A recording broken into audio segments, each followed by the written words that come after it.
This video is about neuro-linguistic programming, a study about how human beings communicate. What you're going to walk away with is a little bit of an understanding of it and how to leverage it and why to leverage it in our contact strategy. So neuro-linguistic programming is a study about how we communicate as human beings. And what it says is that the world is broken down into three types of communicators: visuals, auditories, and kinesthetics.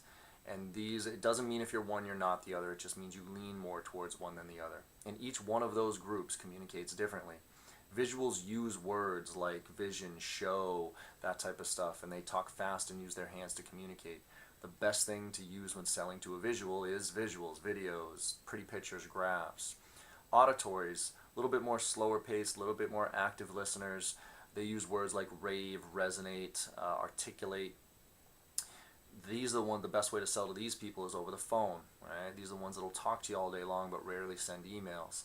And then kinesthetics, these are much more slower paced, much more active listeners. They really think through and take their time to communicate what they're trying to get across. This is why face-to-face is actually the best way to sell to a kinesthetic.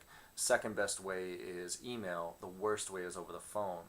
So how do we leverage this? Why is this important? Well, it's important because if you just send 5 emails to an auditory, for example, the likelihood is that they're probably not going to respond to you, or it's a lot less likely that they'll respond to you.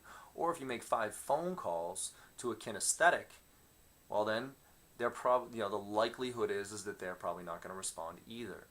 So that's why we need to mix up our form of communication when it comes to reaching out to people that we don't know, because we have no idea what type of communicator they are. This is why you need to, we have a 5-touch rule when it comes to prospecting, 5 unique touches in 30 days. And not only is it something different every single time, saying something different every single time, but it's also using a different medium every single time. Send an email, 4 days later make a phone call, maybe even send something in the mail and then make a phone call and send an email. That way you're trying to maximize your chances of reaching out to that person, all right? That's why it's very important. And if and when you do get somebody on the phone, especially the first one, and if there's a follow-up action, ask them. Ask them what their preferred form of communication is. Say, hey, you know what, moving forward from here, what's the best way to reach out to you?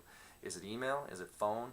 A lot of people will say email, say great, I'm happy to do that. That said, if I really need you to need to break through and get you to respond, because I know you probably get 200 emails a day, is there something I can do to, something I can put in the subject line that'll get your attention so that I get a response from you? And they'll tell you. And then you kind of align that and move forward and adjust your communication style accordingly. So, takeaways from this: if you want to go read a book on NLP, there's a great one out there called Selling with NLP, The Unfair Advantage. Because if you really master this, you can, Tony Robbins does all his stuff off of NLP, and there's so many psychology things about this. But if just to scratch the surface here, understand that there are 3 types of communicators. Understand that we don't know what they are. So make sure you're maximizing your chances by mixing up your form of communication. And then once you actually do get to talk to somebody, ask them what their preferred form is and move forward from there. Good luck and happy selling.